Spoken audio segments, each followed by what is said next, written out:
तर भावांनो, कसा आहे, मी तुमचा मराठी फिटनेस रोहिण्या. आज तर भावांनो आपण तुम्हाला सांगणार आहे पुशअपबद्दल. ते पण लई जणांना पुशअप येत नाही, म्हणजे ते पण आज आपण ट्रिक सांगणार आहे तुम्हाला पुशअप कसं प्रॅक्टिस करायचं. मग तर तुम्ही माझ्या चॅनलवरती नवीन असला तर माझ्या पेजला तेवढं सबस्क्राईब करून घ्या आणि लाईक करा, जास्तीत जास्त लोकांपर्यंत शेअर करा. तर भावांनो सांगूया. पहिली ट्रिक आहे भावांनो, ज्यांना पुशअप मारले येत नाही, म्हणजे त्यांनी डायरेक्ट पुशअप मारला जातात तेव्हा त्यांना होते की एका हातानं लोड होते आणि एका हातानं ढिल्लं सोडतात.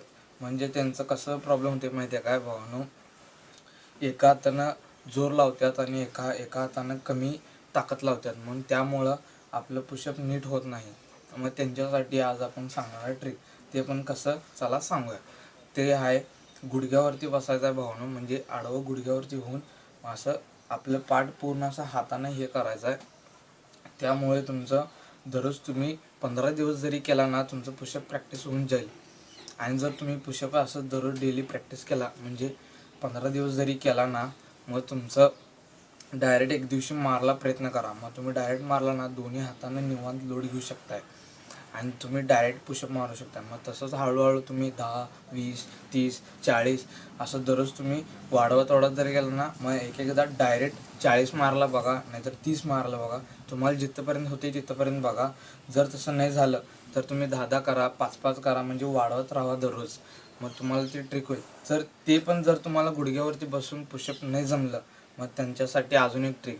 ते म्हणजे दुसरं कसं आहे भावांनो, भिंतीला असं थोडं तिरकं होऊन आपण जर पुशअपची प्रॅक्टिस केली, मग त्याचं पण प्रॅक्टिस होऊ शकते. म्हणजे कसं, भिंतीला असं तिरकं होऊन जर तुम्ही दररोज प्रॅक्टिस केला, तसं 10 दिवस करा, तुमचं नक्की होऊन जाईल.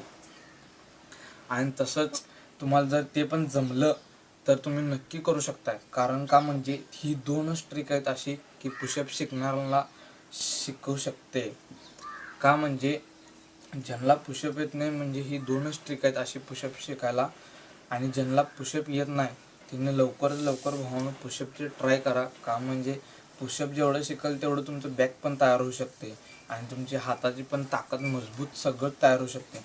आणि जर वर्कआउट करायच्या आधी तुम्ही एक ग्लास पाणी आणि थोड्या वेळाने एक केळं खाल्ला ना, तुमच्या शरीराला एकदम मजबूत आणि पंप देते.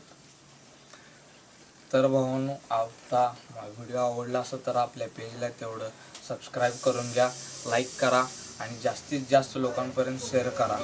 चला नेक्स्ट व्हिडिओमध्ये भेटूया.